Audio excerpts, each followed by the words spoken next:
evening. Welcome to Conspiracy Cafe. I'm your host, George Freund. We're with you now. We're with you to the end. It's the cone of silence.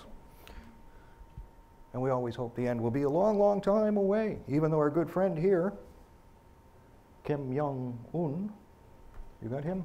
There he is on the front page, front cover of The Economist magazine. We have to remember The Economist magazine is the prime Bilderberg publication on the planet Earth for the banksters, the gangsters, and the people who like to make havoc with your life.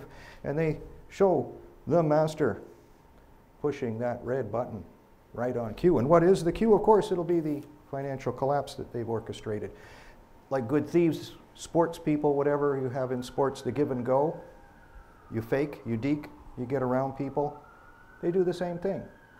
So when you think the worst day you've ever lived is going to be the financial collapse, they'll start a war for you. And this guy, like we were doing it to the theme song, you know, as we started out there. Da, da, da, da, da, bonk, hit the button. Everybody turns their head away. Oh, they took all my money, but I'm just glad we're not in a big war or something. It's a funny thing how people operate. I was talking to a very wealthy businessman today, and he took an economics course. And he said, you know, they told us we're going to have a world government. Well, isn't that nice? And then I said, we're not going to have a world government. And he goes, well, how's that? It was because I'm still breathing. Ain't going to happen, baby.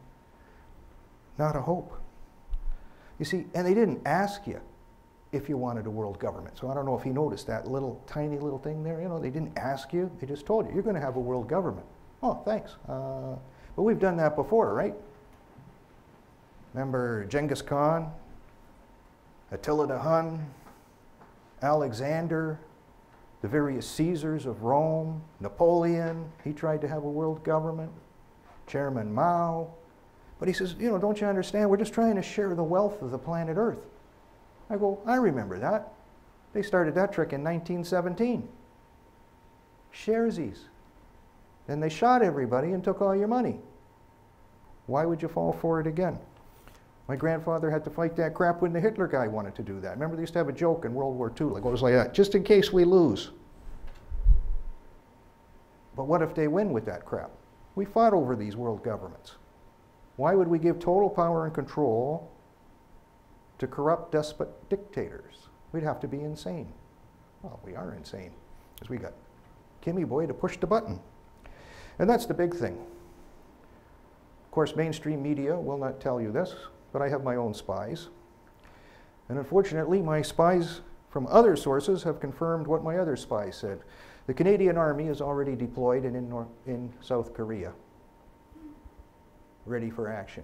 So that's got to be one of those defining moments that say we're up against the wall, and it's going to start very soon, because we were generally like, yeah, we were part of the UN, we were part of the First War, but we're sitting off to the side a little bit. You know, we weren't really in this modern version. The South Koreans and the Americans got it all wrapped up. Since we've committed troops, and we're there in harm's way, it means it's going to get real, and it's going to get real fast. And we're going to be in a lot of trouble. So one of my buddies, who's also got all kinds of insights into the espionage world, just sends me a terse little note back, your sources are correct. So what that tells us is, and it's something that I'm very concerned about, because we do have a little listener niche in South Korea, is get the hell out of town! Once the shooting starts, I don't know if you know that, but everything becomes a military target if it flies, if it's on train tracks, if it's on a road, and if it floats. How are you going to get out? You got to walk. And if you make it to the beach, you got to swim the rest of the way through harm's way. If you're in South Korea, especially if you got children or something you love over there, get them the hell out. Let this pass by. If it does pass by. You can't wait until you're absolutely certain that the machine guns are shooting down your airplane. Yeah, I'll get out now. I'll get out now. It's too late. You're dead. North Korea doesn't fight like these prearranged Middle Eastern wars, which were bad enough. You're talking massive human wave attacks. As my Canadian Army sources were telling me, they got 2.8 million men ready to go right now with 10 million in reserves. It's going to take nukes to stop them, if you have any intention of stopping them. Just like in the last war. They got all the way down to the Pusan perimeter. And if it wasn't for MacArthur and his Inchon landings, it would have been over back then. This is going to come like a freight train. And what's really disturbing is, we have people in the audience today, or in our studio today. We used to have people in the studio before, and one of them was a very important person who was in South Korea. And that was a daughter of a guy I did a show with here, Timothy Spearman, who broke me into this. His daughter's in South Korea. He's divorced. The mother has custody, at least in Korea, and won't let her out. And I just have to say, I can't imagine any parent holding their child in a potential war zone. I remember a friend of mine wanted a job, she'd been in the studio too, in Damascus. Oh, I got this great job in Damascus. I'm going to work for the Lottery Corporation for Syria. And I'm going, don't make me embarrass myself holding your legs as you're trying to get on the plane. Syria is going to turn into a total basket case. They're going to take you apart. They think you're an American. You're never going to know what it's like not to be tortured again in your life if you live. Don't make me embarrass myself holding onto your legs while you're trying to get on the plane.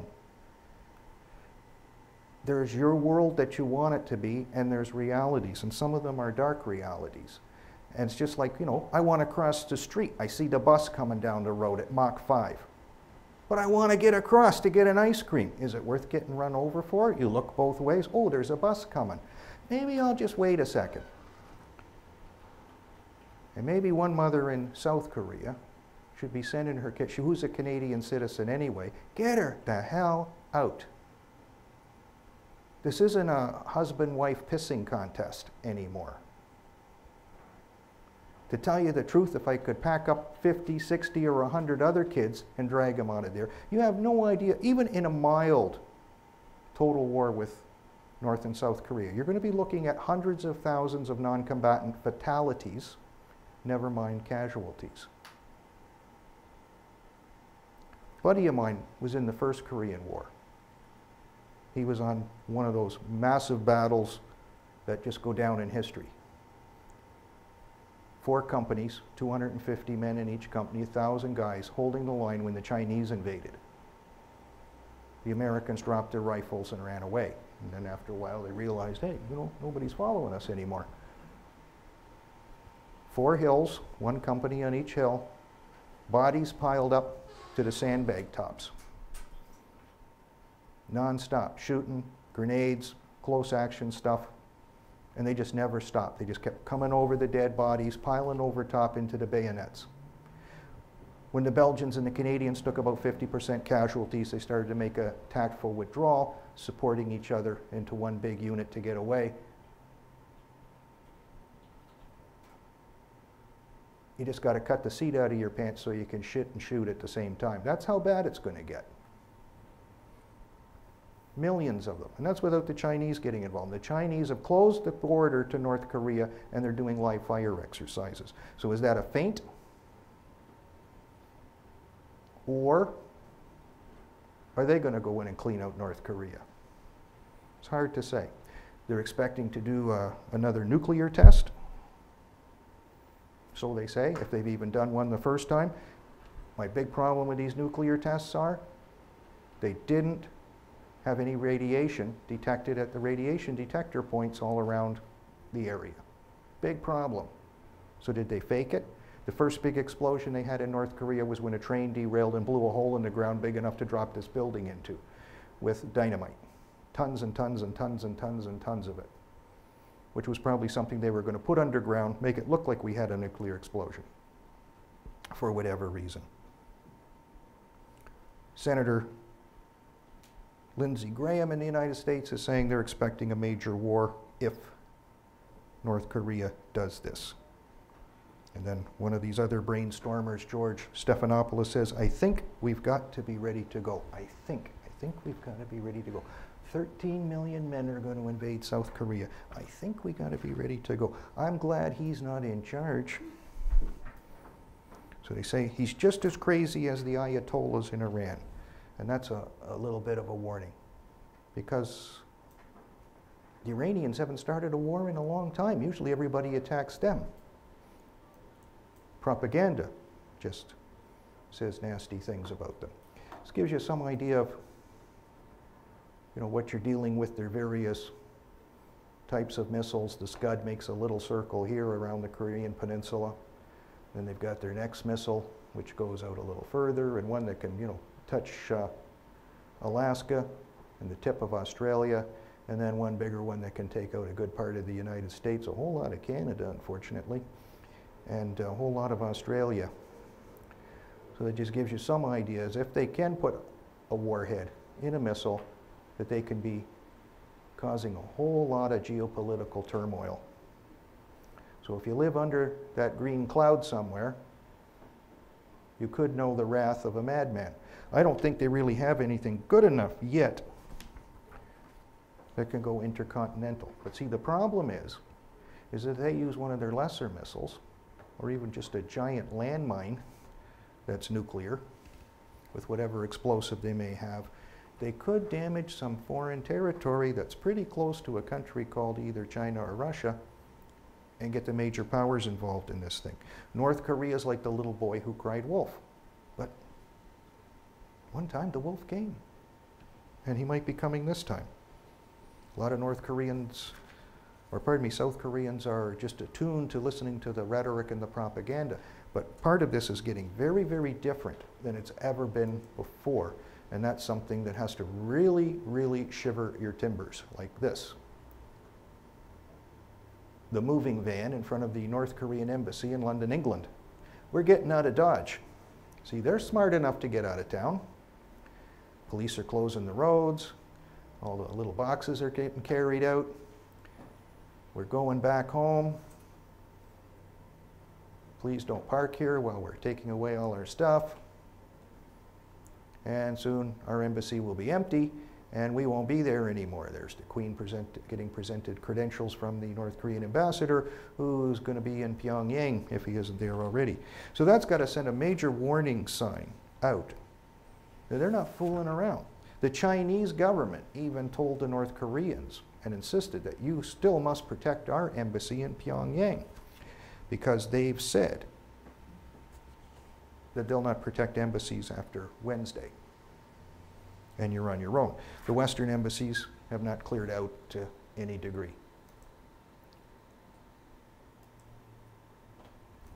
Japan is getting quite ready. How would you feel like you're out walking your dog? You think you're at the Olympics, I guess, you know, but this time they mean it. You got your missile batteries all over Tokyo. Now, see, if you live in these buildings, why are you still there? Because that's a legitimate military target. As soon as you start seeing putting missiles in the park across from your street, that's the time to start saying, hey, Mom, I'm coming to visit for a while, and I don't think I'm going back for a while. Because those things are going to get bombed 6 ways from Sunday if it really starts. We have to anticipate that the North Koreans have sleeper cells in key locations all over the world that probably came in with diplomatic immunity and lots of toys, explosives, small arms, rocket-propelled grenades or other little toys, and they're there to take out key infrastructure in their enemies. We're still at war. We never stopped being at war after the Korean War. We had an armistice. We're still at war. We had a treaty, and they said we're not abiding by this treaty anymore. It's gone. It's over. Kaputski. So that means at any time, and they've warned us to say that, you know, we're going to start shooting you. Okay? It's just like, say somebody walked in here with a gun. He says, I'm going to start shooting you. You'd call the cops, right? Then there's funny things happen in North Korea. While screwing around, I found this little puppy. Let me get a bigger picture here. So there's a mini-series going on right now, 20-part mini-series. It's called The End of the World. The World! And you happen to be on it, too. A lot of prophecies. That's where my buddy Timothy Spearman was the absolute specialist in this stuff, in doing with the Korean end of the world prophecies. In this mini-series, I'm going to try to watch it. Maybe they got something nice with subtitles that are in a language I can understand.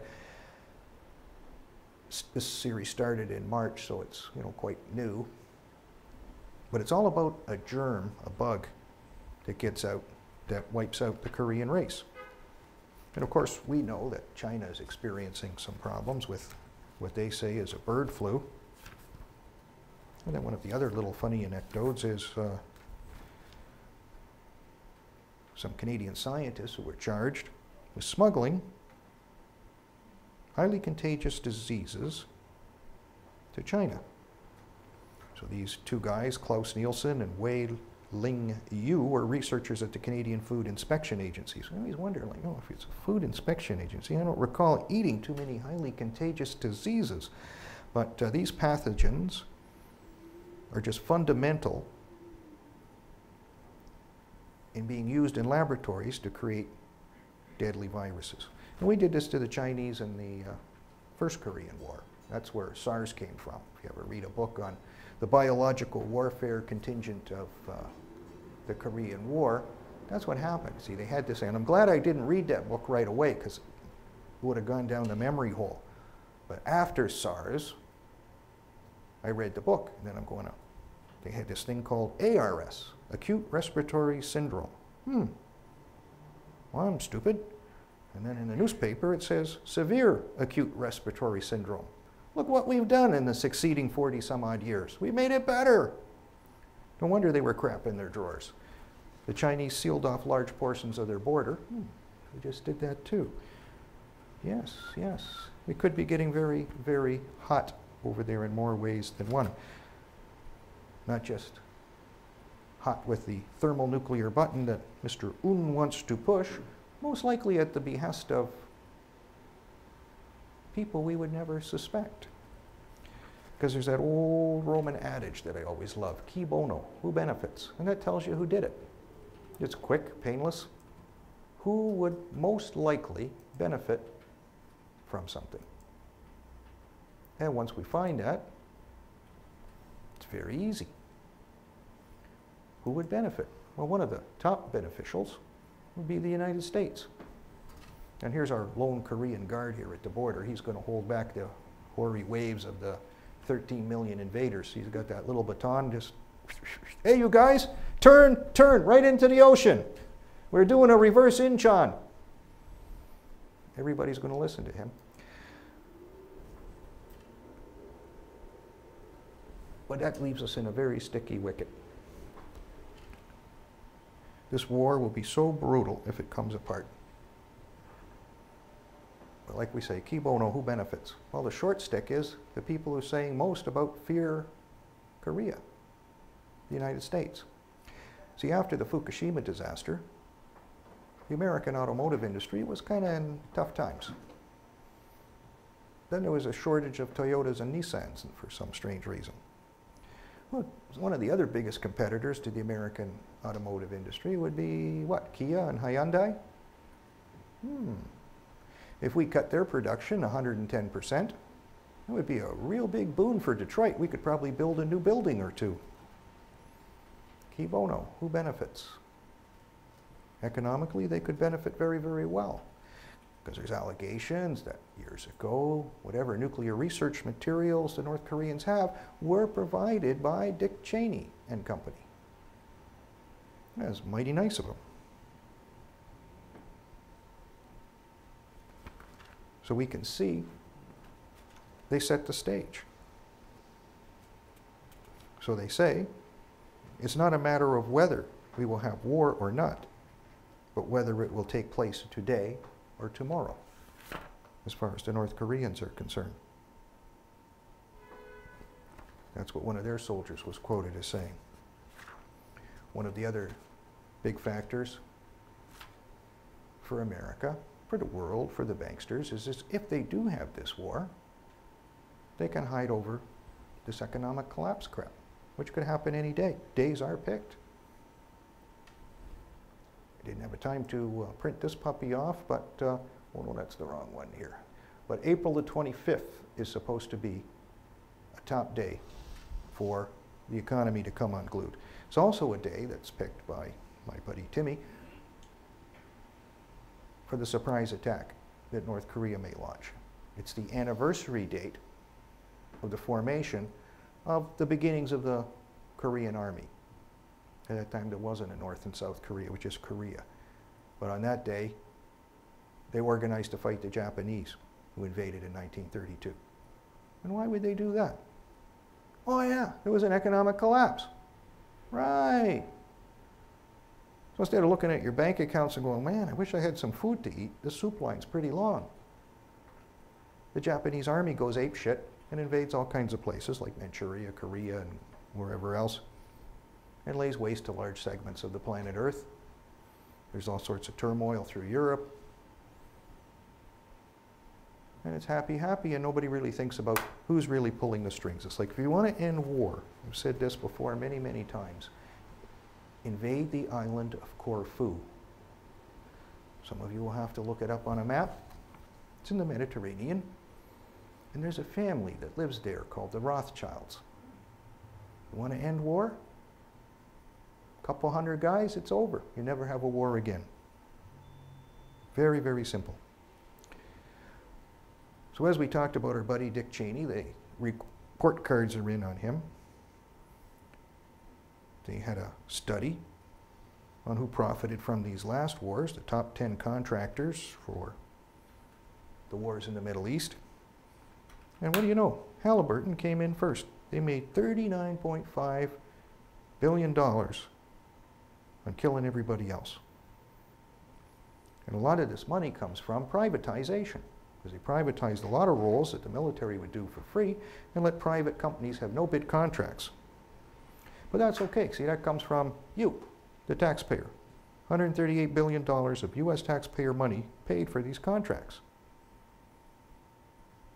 10 of the contractors receive 52% of the funds. And somehow I get the feeling, you know, they know Cheney's home phone number and some of the Bush guys too.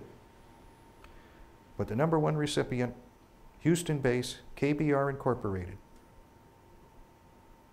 spun off from its parent, Halliburton. The Justice Department is looking into alleged kickbacks. Not over there. No kickbacks over there. Well, I guess it was okay. Numbers 2 and 3, Agility Logistics of Kuwait and the state-owned Kuwait Petroleum Corporation. $13.5 billion in U.S. contracts with all kinds of accusations of corruption. So the bipartisan, that means we have to be bribed by both sides, Commission on the Wartime Contracting in Iraq and Afghanistan found the level of corruption by defense contractors may be as high as $60 billion.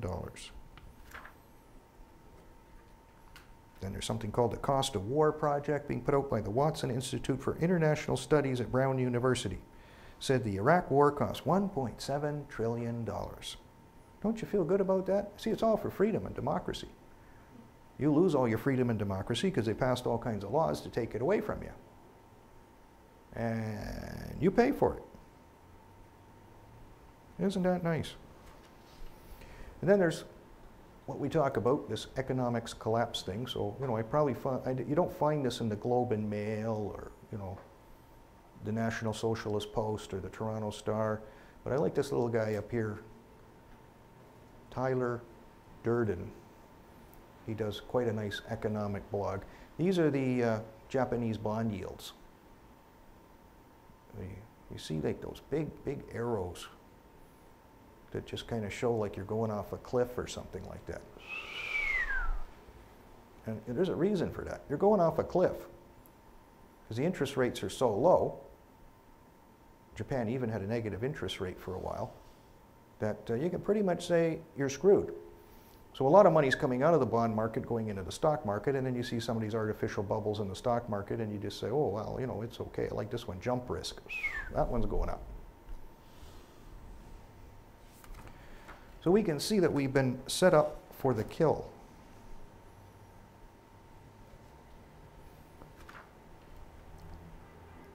Cyprus has been a major, major problem.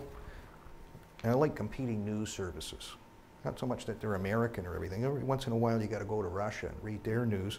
And Pravda is one of those newspapers. It always used to be a joke and a laugh when I was a kid or something like that, because they said it's all propaganda. I should have read it first. Don't listen to what somebody tells you it's like this, it's like that. Listen to what they have to say. This article on destruction of Cyprus is another step towards New World Order. It would be naive to believe that the destruction of Cyprus offshore zone was a terrible mistake of European politics made in a noble struggle with offshore companies, where Russian oligarchs are laundering their money. It shows that this is a plan for the building of a new world order required for the forthcoming collapse of the U.S. debt pyramid.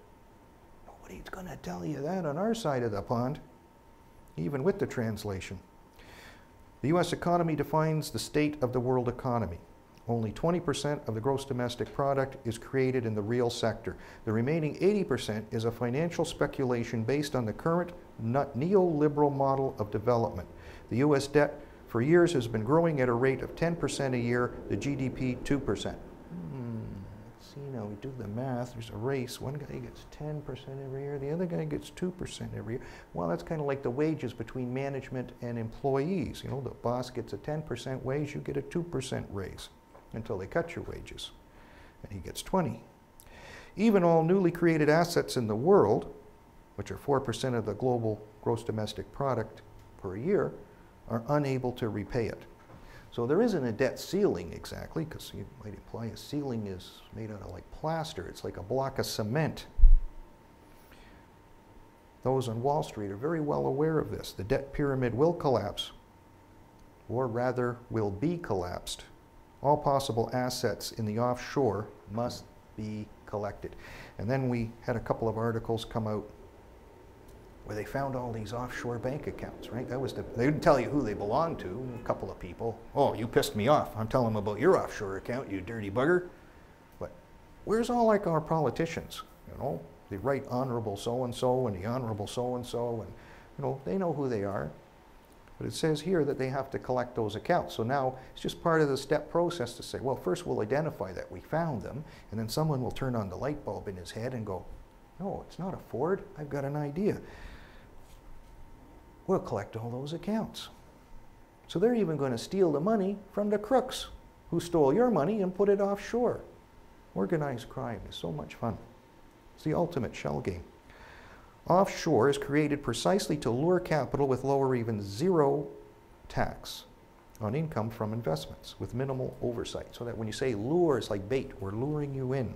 The system allows capital 10 times higher than the local production sector.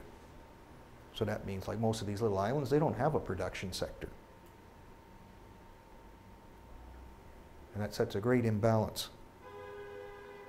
So there's like a war between these areas, and Russia doesn't have an offshore yet. But they're looking at one, according to this article. The European offshores, Gibraltar, Madeira, Ireland, Andorra, Luxembourg, Liechtenstein. And the British and American ones are Delaware, Bermuda, the Cayman Islands, the Virgin Islands, and so. I remember we were playing with some of those when we were looking at that guy, you know, used to be our police chief, who's a cabinet minister, you know, Julie Baby. And they had a big long list of, you know, accounts that he had in some of these places. But, you know, he swears on a stack of Bibles that wasn't my money. I don't know how it got there. And they believed him. But the guy who exposed that, who had to flee to the Bahamas, after being on charge for something and being accused of being a very piss-poor private detective, even though he was head of the Toronto Police Intelligence Unit for many years and worked hand in glove with the chief of police, says he took the money. And how they take the money is just like, you know, I have a little keyboard here and I can change numbers, right? So first I got account number, and then, oh, they're on to me. Boom, push a button, account number's changed, it's in another bank in another country. You show up with the warrants or whatever, requests to get information. No, there was never any account like that. No. But my finger stuck to the delete button. Jesus Christ! Ah! Every time they do that, I get my finger stuck on the delete button. How many? Stupid! Just like that.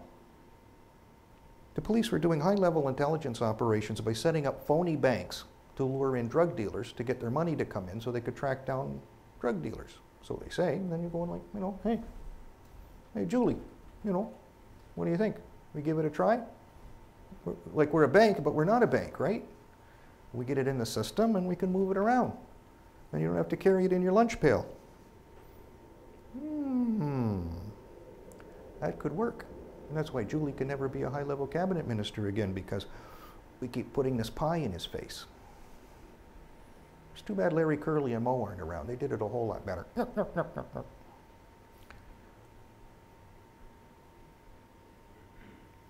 So they're actively working to redistribute all the financial flows on the planet Earth. That's a hell of a thing to do. And hopefully the guy's a good traffic cop. Hopefully a little better than the guy standing on the bridge there by North Korea and South Korea with his little wand. Because if you screw up, everybody's going in the drink. So they say this Cyprus was not a tragic mistake, but a well-defined plan. And I'd have to believe that. The hard part is us guys. Because all this stuff happens, it's just like the sky opens up and rains on you.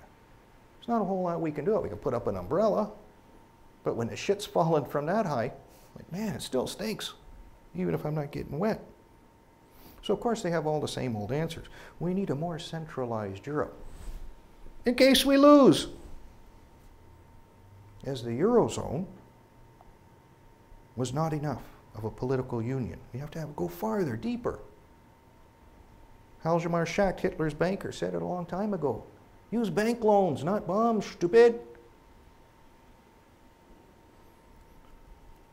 So this political union will be achieved in a time of crisis. Sounds like a trap we're walking into.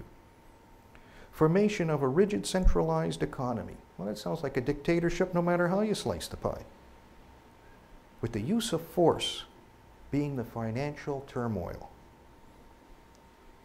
And the sentence of 3, basically IMF, ECB, and Germany controlling Europe. Wasn't that their plan all along? We called that like World War I and World War II. You know, one day you got a Kaiser and the next day you got a Führer, and now we got, well, the European Union guy, whatever clown they'll pick. And then for safety, the Europeans are transferring their money to Germany's banks, in case we lose. So Europe will either resolve or succumb to Germany and disintegrate. Oh, best thing, ooh, wow, blue screen. So Russia can't play this game because they don't have the offshore banks yet. They're trying to lure their money to come home, which they did. After Cyprus, a lot of their money came home. Part of the Cyprus thing is that they went after the bank staff and really butchered them up. So when you worked for this Leki bank, you worked under the codicil of you got to buy stock to the bank.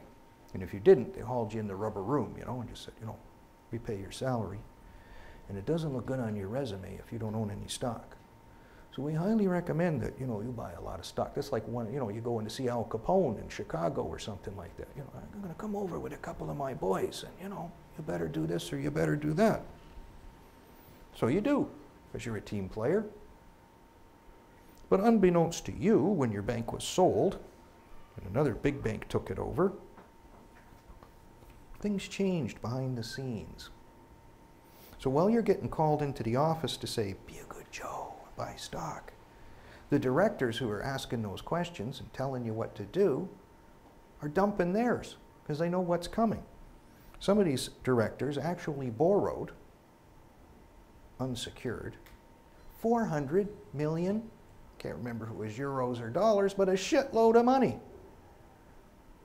Excuse me, firing squad? Line them up against the wall, please. Oh, don't worry, hold your money in front, and that'll stop the blood splatter from hitting me. Boom, boom, boom, boom, boom, boom! Next, we have a promotional opportunity at the bank. I think we need some new directors, and, ooh, well, that money's filthy. We're going to print some new stuff. I don't like the people at the bottom end being taken advantage of by these greedy tyrants, these horrible, horrible predators that just hold them to ransom. Like one guy, it's in the article, he was a bank manager. He had about 650,000 euros in his pension. And there's no guarantee that there's going to be any pensions. So the Greek company that bought this bank in 2006 was called Marfin Investment Group. So the BBC, we have a little link there, did a thing called The Bank That Brought Down Cyprus. That's a hell of a thing to listen to see how it goes. And remember, this is in the Canadian budget. This is in plans of all the Western governments. Page 144, 145, the Canadian budget, saying we're not going to go to the taxpayer to bail out the banks. We have a new word, it's called a bail-in. We're going to take your money, because it's not your money, it belongs to the bank. As soon as you put the money in the bank, it's their money. You become a creditor. They don't tell you that, that's in the fine print. You know, here, sign here to open an account. And then there's 50 pages behind it you don't read that are so small you need a magnifying glass to go, what's that word? Oh shit, that's the French part. Okay, I don't understand half of those words. Well, it just means you don't got nothing. Even you have a safety deposit box. Whatever money's in the safety deposit box, it's not yours either. It belongs to the bank. So anytime the shit happens, they lock the door. You got nothing if you got it in the safety deposit box. And speaking of nothing, key data missing from the troubled bank. Really? So all the data about these bond purchases from the EU IMF bailout, I'm gonna get that delete button. This time I won't get my finger stuck. And then they call that a haircut. See, I'm lucky, losing a little bit up there, so I don't need as big a haircut.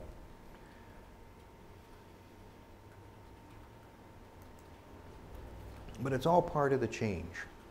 One of the little parts of the change is here we have Australia and China are going to do direct currency transactions without going to the US dollar. Because there's a change afoot. They don't show it in this little graph down here, but it gives you some idea. Reserve currency status doesn't last forever. So a long time ago when Christopher Columbus was around, it was Portugal, and then Spain, and the Netherlands, France, Britain, and now the United States has got to kick the can. So the next block is going to come. The next block is most likely going to be China. That they may have the world reserve status currency. And everybody's already making dates to say, you know, hey, come on, me and you, buddy, how about we just go and work this out on our own? There's going to be hell to pay over that. As America won't take it easy, and they'll just kind of flush and get rid of anybody or anything they can get rid of. The UK is bringing out new financial regulations. The Financial Services Authority abolished and replaced 2 successor organizations. Now, on April Fool's Day, they have the Prudential Regulation Authority to ensure stability of financial service firms, part of the Bank of England, and the Financial Conduct Authority, the city's behavioral watchdog. So it's too bad I don't get, you know, the Financial Conduct Authority. Is that like how much you can steal and in what denominations? What places you can put it? Somehow I get the feeling they're not going to do a lot. So what they do is they go after the poor guy. Balance the books. Tax cuts for the rich. So part of the British system here is they're going after the welfare people, or people who are on the equivalent of welfare. I don't understand their system too much. It's complicated. You got to smoke dope a lot and stuff like that. But they have like a council tax system. So what they've determined is if you got an extra room in your house, that you got to pay extra taxes because you could have somebody in this room that would earn money for you or something like that. So a lot of other people just say that's cruel and unusual punishment that we should be taxed like that. So there's a reason, you know, a lot of us poor people are poor people is because what do? They offshore jobs. They've been doing this for, you know, a good portion of my whole life. They just take all the jobs and they send them somewhere else. Somebody works for close to slave labor. So I remember working with a guy once a long time ago, and he was so happy that, you know, he had all his mutual funds and all that. And I said, well, you're the new slave owner. And he looks at me like, what are you talking about? And I said, well, how do you think they pay you all this money? You're a slave owner now. You've got people in other countries all over the world working for nothing so you can make more money. I said, when I found out I was a slave owner, I sold all those things. And when the markets collapsed a couple of times, I didn't lose money because I was just in interest-bearing accounts because I don't want to be a slave owner. So Obama, he's coming out too that, you know, he's got some of these little things here. We're going to redo our Social Security as far as pensions are concerned. See, we have a new formula now on how we determine inflation. So these things are supposed to rise with inflation. But with the new formula, somehow I get the feeling they're going to go down with inflation. And if hyperinflation comes, well, guess what, sucker? You ain't got nothing. Because they're desperate. There's nothing they can do. You can't borrow anymore. There's nothing left to sign on. Part of the survival skills, as we've talked about many, many times before, is you gotta have cash. You gotta be your own bank. Because tomorrow could be a bank holiday. What do you got in your pockets right now? It's all you got. There isn't going to be any more. You got something to eat at home, you got water to drink, you got whatever medicines you need, you got what essentials you need. You don't have to worry about making a lot of payments on stuff because the financial system will go down. But just to buy fuel, go to the store, get some food, you're going to have cash. The debit card system was down in Cyprus, no credit cards. Can you imagine? Even me, I'm a slave to these debit cards. So if you don't have the cash in your pocket, you ain't got it. Or better yet, get some of it now, stash it away somewhere. Keep a can of gas at home, in the garage. Not just a little tiny one for the lawnmower, get a big one for your car. So that if something goes wrong, even just something as simple as a power failure, there isn't going to be any gas. Maybe it's important for you to get away because the bombers from North Korea are coming. You're going like, oh shit, man, wish I had a can of gas. I could get out before they drop the bombs on me.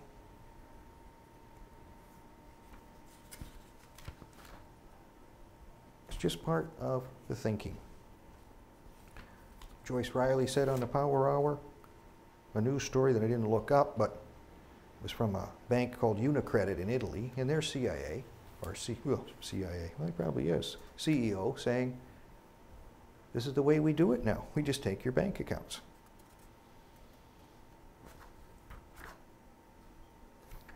Then there's a big movement in something called Bitcoin. I haven't bit yet, and I don't think I'm going to bite, because it appears Bitcoin is being infected with all kinds of malware. So they call it mining malware. That's a good thing for a hacker. What are you doing? I'm mining Bitcoin. So they hack into your computer, turn it into a bot, and then these people do things online that can earn them tons of dough. But they could also get into some sensitive information in your computer about your Bitcoin accounts, if not ultimately steal them. But they have gone up drastically. I was talking to a coin dealer, and he sets up Bitcoin accounts. So like Friday last week or something, they were like $100 and something bucks a Bitcoin, and in this article they say 180, but he was already saying they were well over $200. So sometimes when we look at the price of gold or some of the traditional measures of the economy, we should have a little thing there too for how much is a Bitcoin worth. And where's the money going? The downside of an electronic currency is if there's no electricity, there's no currency. You can pull 25 cents out of your pocket, it's always going to be 25 cents. The Bitcoin may be here with technology and gone without. Royal Bank has done what we've talked about with free trade on the next level, is that they actually, instead of offshoring the jobs, see, we caught them. Oh, I want offshore jobs. We're going to inshore them now. So it's like bail out, bail in, offshore, inshore. We'll bring workers from another country to work in our country for slave labor. Oh, brilliant. And who's doing that? Royal Bank. So Royal Bank is going to get rid of, maybe they won't because they got caught. Even in mainstream media they got caught because it ended up on the CBC. So you're in big trouble. But they have a little company that do investor services jobs called iGate Corporation. And they're going to boot 45 Toronto employees, probably throw them off the top of the bank tower, splat, and replace them with people brought in from offshore. And that's not fair. It's not like they're starving. These people deserve to make a living wage too. But that's the whole concept of the free trade zone. This is part of something that might be in the Korean War thing too. You know how North Korea wouldn't let their workers go to the Kaesong Industrial Park? What would a place be on a border between two countries? We've tried to have them here in Canada and the United States. It's called a free trade zone. South Korean bosses, North Korean workers, in this place where the laws of South Korea and the laws of North Korea don't exactly apply. That's a free trade zone. What are they really fighting about? Same thing we should all be fighting about. Burning our masters' butts for the changes they want to make to the world. They're not going to tell you. The burglar doesn't phone you up and say, oh, by the way, I'm coming by to steal from you Saturday night. You don't mind, do you? Please turn off the alarm and do lock up that annoying dog. The last time I broke into your place, it bit me. Doesn't work that way. They poison your dog, take your stuff, and leave you prostrate on the street. So as one lady commented here about these jobs, anytime we use suppliers, which means contracting work out to another company, be there in Canada or elsewhere, it is usually done to bring in workers at reduced wages. This will never be an asset to Canada. I am not focusing on RBC because this practice is done everywhere in Canada. You have just been the first one that the media has brought to the public's eye. And that's where the media fails us. When workers are exploited and taken advantage of. See, these guys probably wear suits and drive big cars like BMWs and Mercedes and stuff like that because they're working in these investment banks. Don't think they're sweeping the floors. We got rid of all those workers a long time ago with various outsourcing and privatization moves to take jobs away from the average person. And that's got to be one of the most hideous things that you can do, is take another person's livelihood away from them so that they can't raise their family and have a decent life. I'd want to see that more people, if you don't want to work, well, that's your problem. But there's many people who are willing to work. I want to see that you can have a life, that you can have a roof over your head, you can afford a holiday, you can buy a car if you want to, you can buy your kids gifts. You don't have to work 40 hours a day trying to make ends meet. Like, what kind of a despot would enjoy anything like that? I'd rather go to sleep knowing that you're doing well. Then I can snore louder. So our good buddies in Ottawa, if we have any good buddies in Ottawa, they're probably all in a panic right now, calling, offshoring all their money. Get it out before, get that delete button. Don't let them get that money.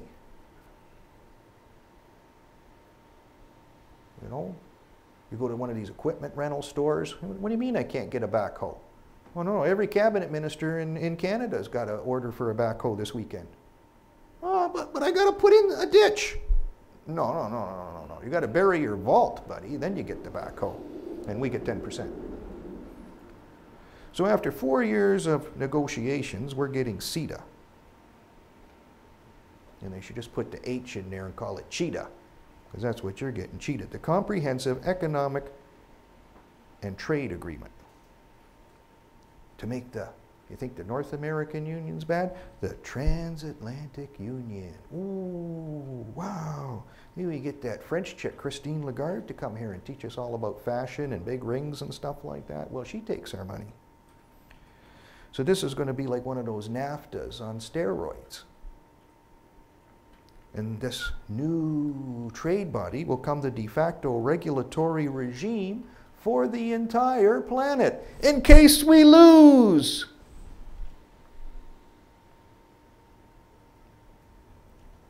So they're very close. There's some funny language in here. You don't know the Prime Minister's a traitor or not, but quick trip to Guantanamo can figure that out real quick. There remain some important issues to resolve, and obviously nothing is resolved until everything is resolved. Now that's good political double talk. Mr. Harper said that on March the 14th. But that probably wasn't in the news too much. So people who protest this stuff say these integration schemes, and that's one thing I always marvel is how they always call these, it's a bank scheme, a tax scheme. A scheme's kind of like something no good for you, right? It's a scheme. That's what like fraud artists have, criminals. It's a scheme. So if our guys are scheming, obviously they're doing nasty stuff to us.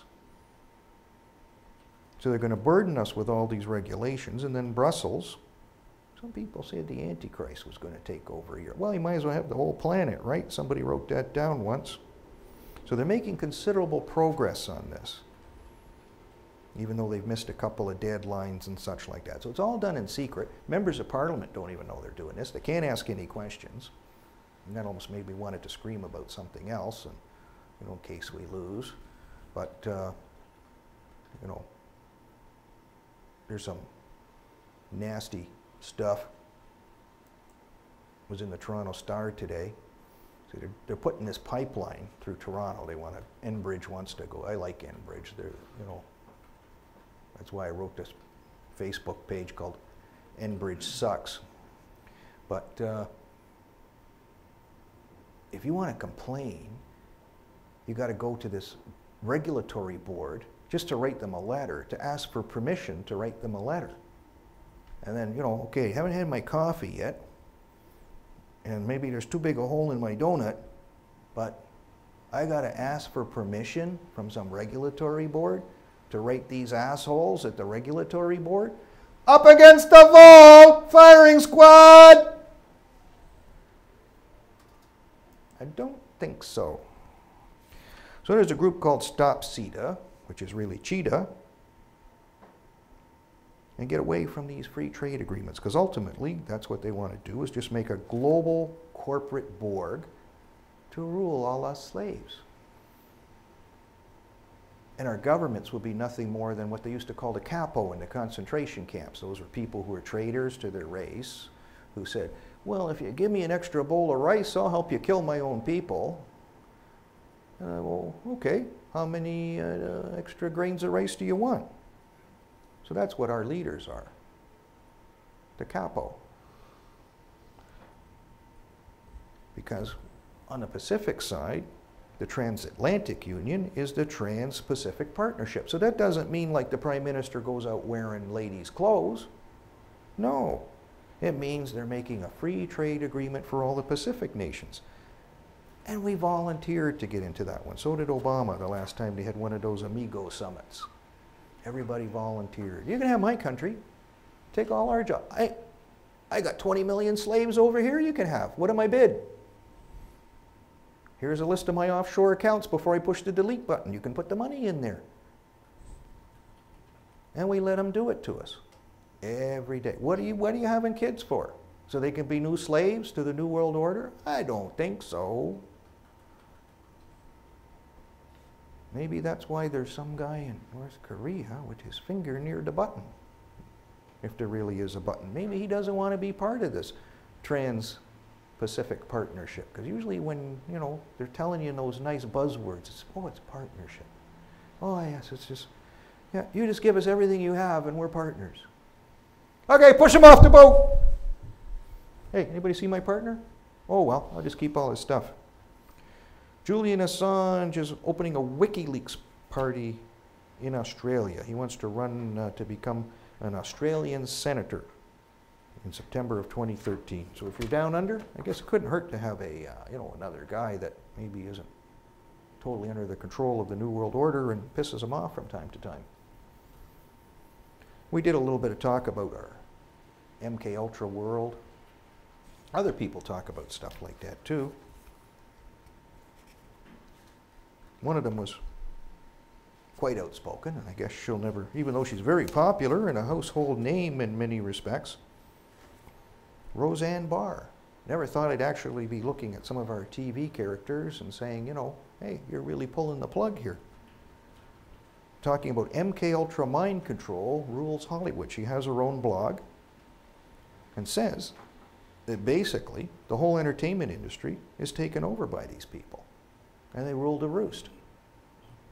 And that she has been programmed by the CIA for various roles and functions. So she was interviewed on Larry King, CNN, when he was allowed to be on CNN, on August 16th, 2001. And in her blog, they have everything printed out for you to read in this debate between Larry King and her. So she says, I've seen this head shrinker. And he says it's deliberately induced because the CIA is where they started inducing it when after they brought all the Nazis over from Germany to run the American Psychiatric Association in case they win. I'm telling you the truth. It's all mind control and all kinds of things to invent people with multiple personalities. And when we started to watch this documentary on Elvis Found Alive, Agent 99 and I guess I got to buy a copy because I haven't found a nice guy in a country with no extradition treaties to post it up yet to see the end. But Elvis was run like an MK Ultra mind control slave. He was reading this comic book and it was telling him what to do, which was probably one of the most powerful things in there. So Roseanne goes on to say, well, in a way, I believe the government has implanted some kind of a chip into my head. And then she accuses Barbara Walters as being one of the women involved in this thing, and even Oprah Winfrey. She says she's a survivor of post-traumatic stress disorders, multiple personality disorders, obsessive compulsive victim of psychiatric planting of false memories. And then, of course, a lot of this stuff goes way back in time to California in the 60s. Aleister Crowley, Anton LaVey, The Church of Satan, and a classic book by Michael Aquino, the author of Mind War, an active discipline or disciple of the Church of Satan, who later went on to found the Temple of Set and do all kinds of nasty things. We had a little a daycare shooting here in Gatineau, Quebec. And then the funny thing is to know that something is seriously wrong is that didn't end up being a lib-left mantra of one way or another. Goldman Sachs has picked an ambassador, or pardon me, I got that backwards. Obama has picked an ambassador from Goldman Sachs, one of their top investment dogs, Bruce Heyman, but really Goldman Sachs picked. If you're an evangelical Christian, you're #1 on the Department of Homeland Security shit list. But don't worry, they'll put you in a nice FEMA camp. And I guess to end up, what do we got here? We have protests going on. You can't have, you got to have some good protests. Let's see, can I find this one fast enough? Well, maybe I didn't put it up. But there's protests going on in New York about drones. And they wanted to have they had some nice graffiti art of drones, and that's probably what we'll be facing soon.